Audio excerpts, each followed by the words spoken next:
Welcome to the latest episode of the MFG Radio Network's Lunch and Learn, as we highlight some of the latest advances in manufacturing and design, gain insights about the newest products and technologies to move your manufacturing ahead of the competition. I'm Jake Kaufman, a managing editor for today's medical developments, aerospace manufacturing and design, defense and munitions, and EV design and manufacturing. Today, we are joined by Mitsui Seiki with some advice on how to enter the blisk market. Now, Mitsui Seiki offers a comprehensive lineup of metal cutting machines, extending from jig boring machines and grinders to horizontal and vertical machining centers and 5-axis machining centers that support the world's leading industries. Mitsui Seiki USA combines engineering, sales support, service, and spare part responsibilities with a strong distributor network covering North America. Now, today's presenter is Daniel Cleary, the president of Mitsui Seiki USA. Cleary was named president in July of 2023, as his passion for innovation, process improvement, and superior customer service are a great complement to Mitsui Seiki's forward-thinking and inventive culture. He plans to focus his attention on the company's investment in people, technology, and infrastructure in order to position Mitsui Seiki as an industry leader and as the preferred machine tool supplier for many years to come. Prior to joining Mitsui Seiki USA, Cleary was from the Bromford Group in Hartford, Connecticut, where he served as the vice president of group strategy. So without further ado, Dan, the floor is yours. Thank you very much, Jake. Good morning, everybody, or good afternoon, everybody. Thanks for joining. So my name is Dan Cleary. I'm the president of Mitsui Seiki USA. Headquartered in Franklin Lakes, New Jersey.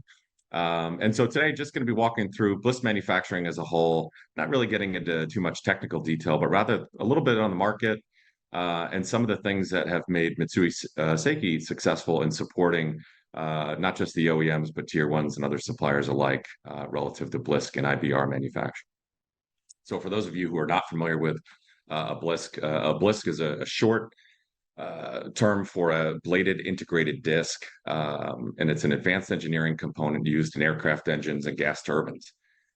It combines the functions of both blades and the disc into a single integrated unit, whereas the other traditional turbine designs, the blades are attached through a central disc through a root structure. So in a blisk, the blades and the disc are manufactured from a single monolithic piece, often a forging, eliminating the need for an individual blade attachment.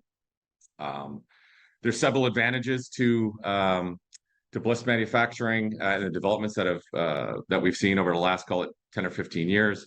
Heavy focus on weight reduction, and by integrating the blades and the disc, the need for heavy attachment methods such as bolts and so forth is eliminated, therefore reducing the overall weight of the component. Increased efficiency. In today's market, with all the technology and things moving at a pretty rapid pace, there's a heavy focus on efficiency, and so the blades are designed with an aerodynamic precision, leading to increased airflow and efficiency within the engine, oftentimes triggered by lifing testing and other metallurgy. Enhanced durability. The absence of attachment points means there's fewer vulnerable areas of fatigue, typically tested through high cycle fatigue testing when these IBRs or blisks are being manufactured, and that enhances the durability and the lifespan of the overall component. Reduced maintenance, obviously with the increase of labor and overall inflation, the reduced maintenance is a top priority for anyone in manufacturing, but primarily related to the blisks, where they're integrated structure. They have fewer parts and joints, therefore it's kind of reducing the complexity of the maintenance and potential points of failure throughout the component. In addition to overall better performance, right? So the focus on having that integrated design, allowing for more aggressive blade shapes, and as we start to see some of the new technology and advances in technology, kind of forcing the engine core upgrades and the efficiencies to better improve the performance of the overall component, optimized aerodynamics, leading to overall engine performance, or better improved engine performance. And the blisks are primarily used in high performance applications where the weight, the efficiency, and reliability are all critical factors and all coming together to make sure that the components last as expected and enter the engine with the highest of quality. A little bit on market drivers. So I won't necessarily get into details of demand. So the aerospace and defense market is changing rapidly, as we all know, with the ongoing expansion of the industry in general.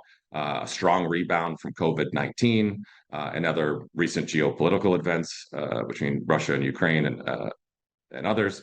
In addition, the primary driver at the advancement in the technology is primarily the manufacturing supply base, offering advantages with multifaceted advantages, resulting in some economic boosts here in the U.S. Some of the geopolitical situations have driven a lot of the military type components that were primarily sourced overseas for saving efforts back to the U.S. So capacity constraints are growing. So the demand for having the capability here stateside is growing rapidly. And when we think about the blisk market as a whole, first and foremost, having the experience with similar complex products is always a good entry into having a conversation with an OEM on your shop's capabilities or desire to manufacture a component that's as highly complex as an IBR or a blisk. And so, having some similarities in the understanding of what it takes is a good entry point, but also having the right partners, right, is a critical factor in making sure that you're prepared for the investment because there will be a significant investment to make sure that you have the right machine for the right part.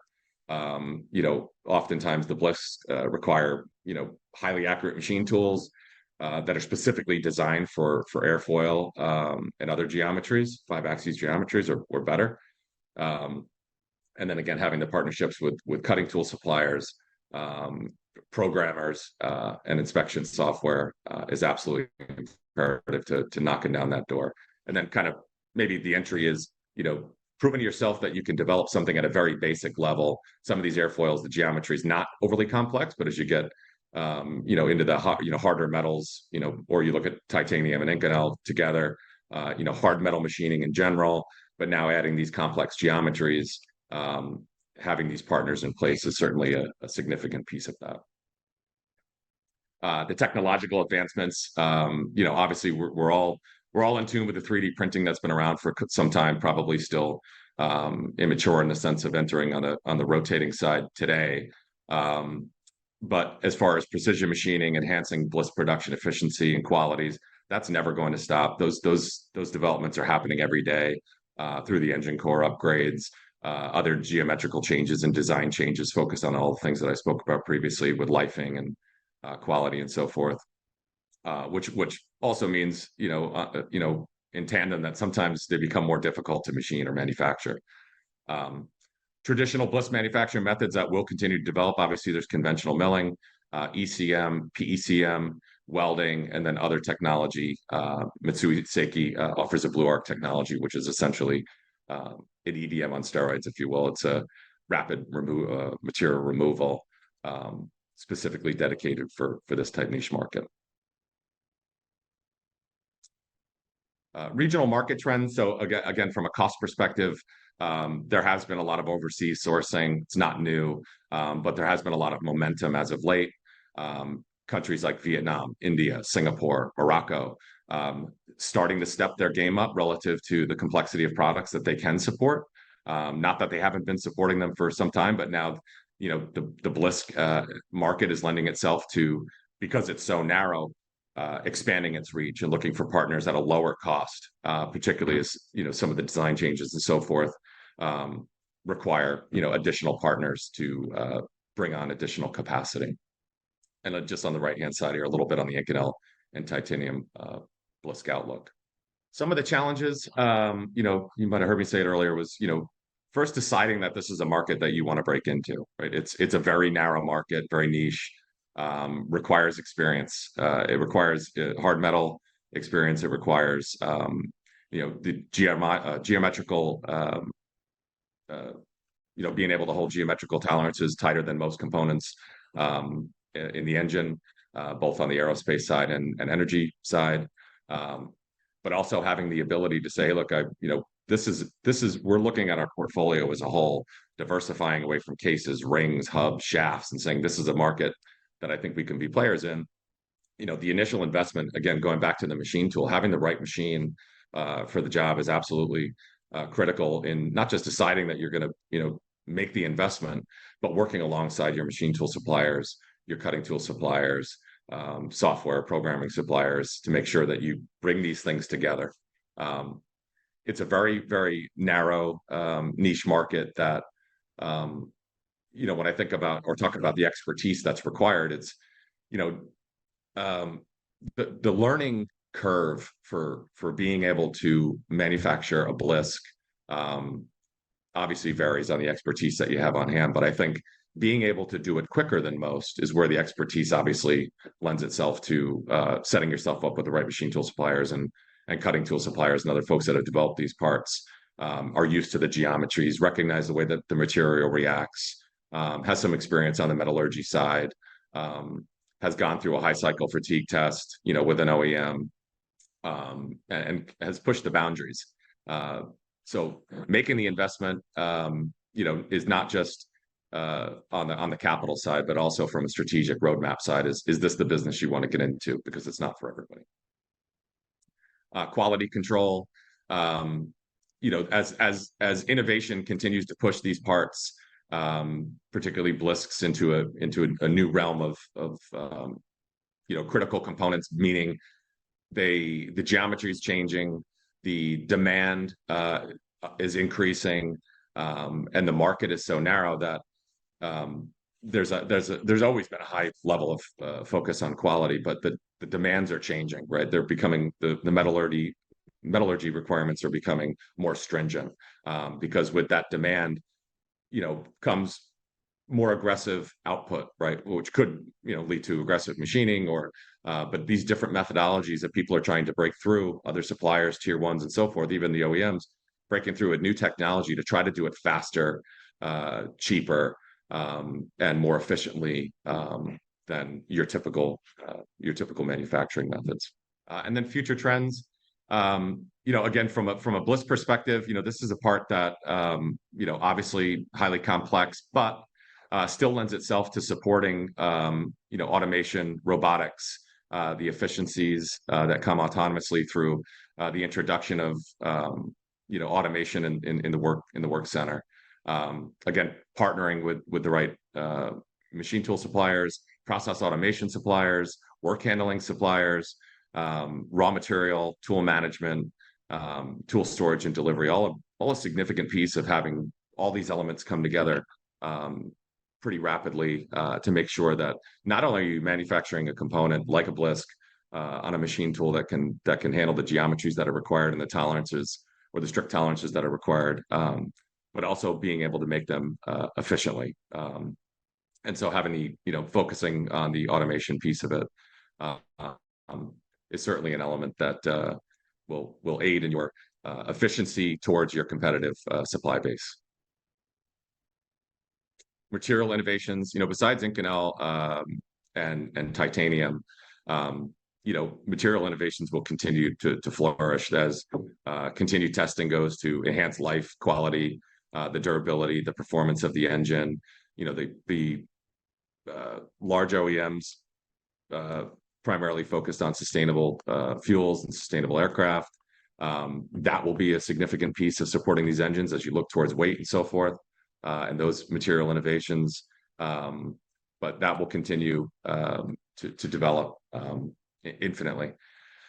Digital twins and predictive maintenance, sizable piece of what's driving our industry forward as the focus is on industry 4.0, now 5.0, as folks focus on digital twins and data and bringing those two together.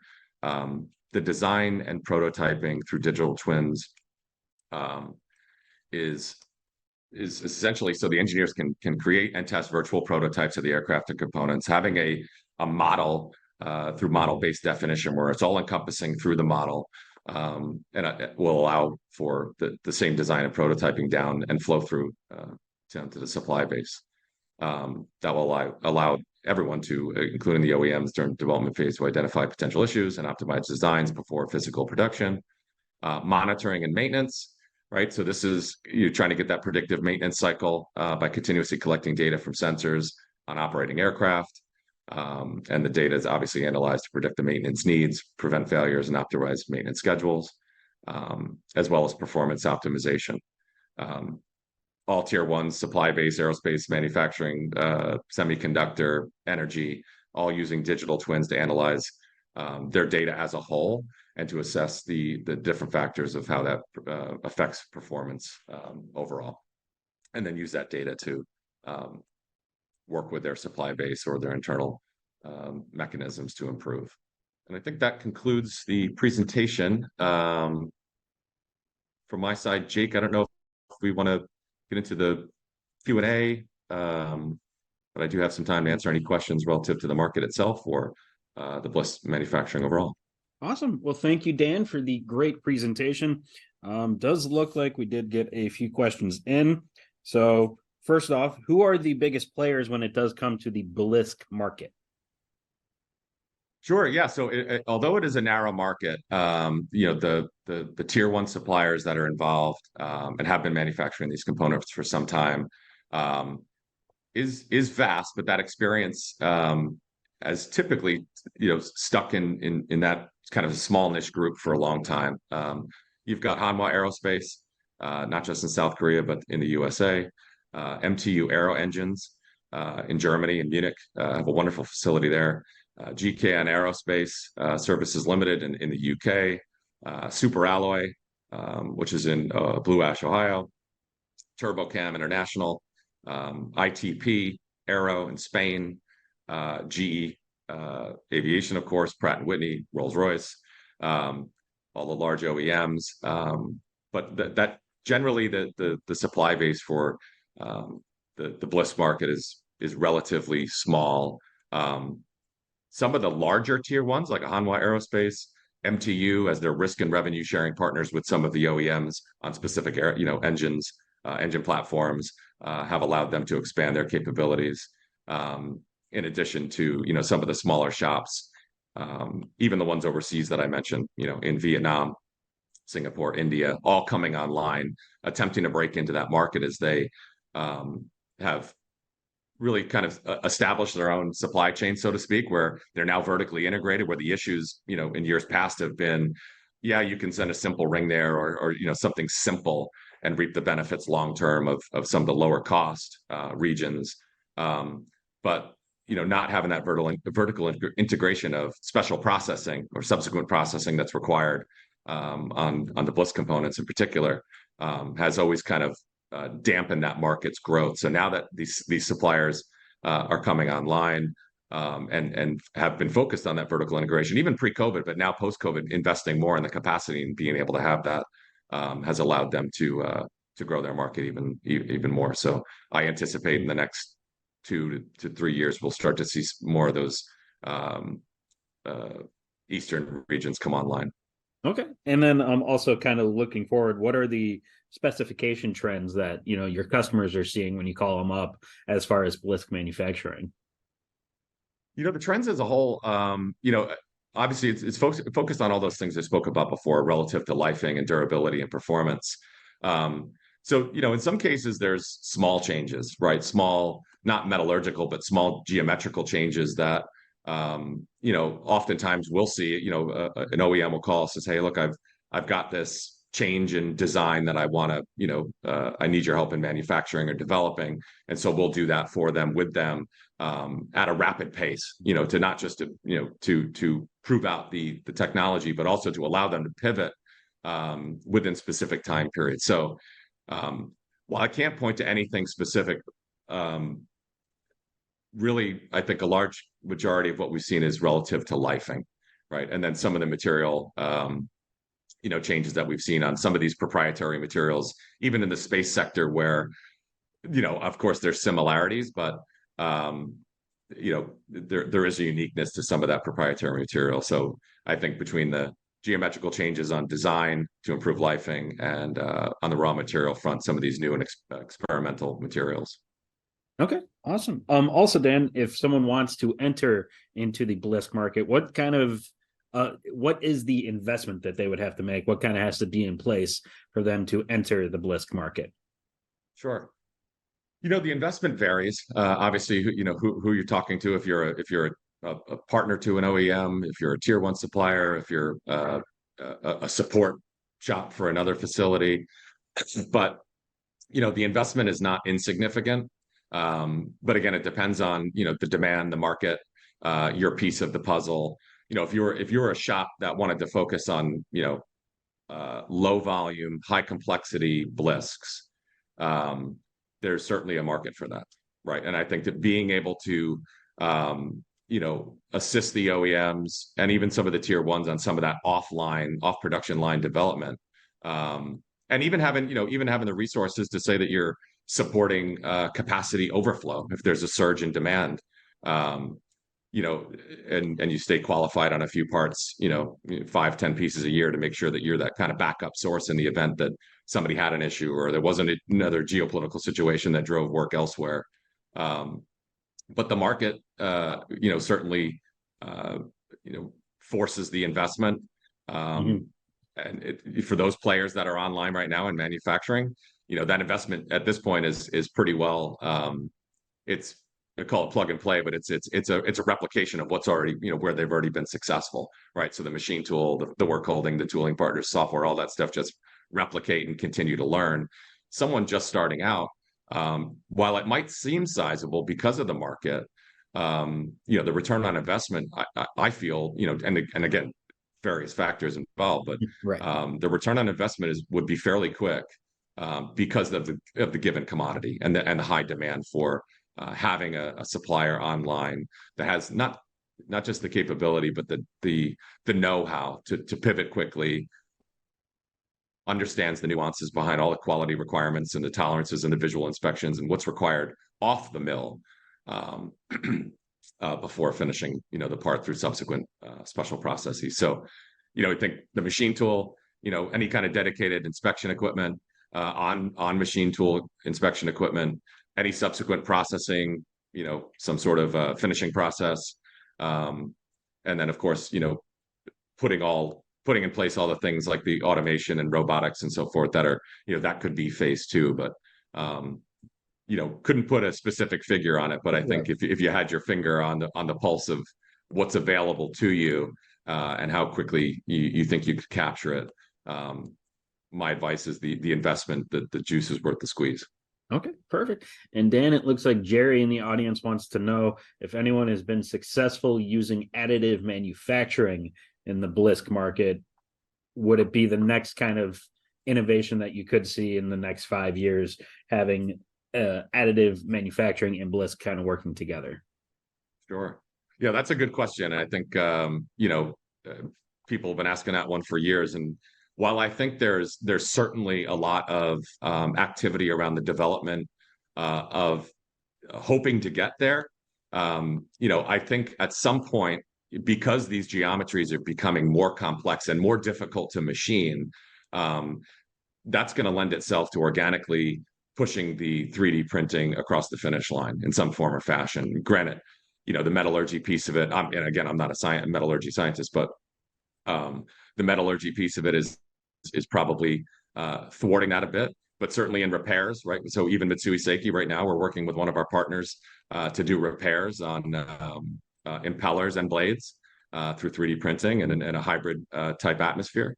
Um, so yeah, I think will we see it in our lifetime? I'm not sure, but certainly I think on the repair side might be sooner rather than later in specific sectors. You might see that in energy or other, semiconductor type atmospheres, but aircraft, I uh, might be some time on the rotating side. Awesome. Well, Dan, that looks like I don't believe we have any more questions. So that just about wraps up our time today. So thank you once again to you, and also a huge thank you to Mitsui Seiki USA for the great presentation on blisk manufacturing. I appreciate that, Jake. Thank you very much. No problem. Have a good one. You too. You can find more Lunch and Learns plus the MFG Radio Network's other podcasts on Apple Music, Spotify, Google Podcasts, or on our websites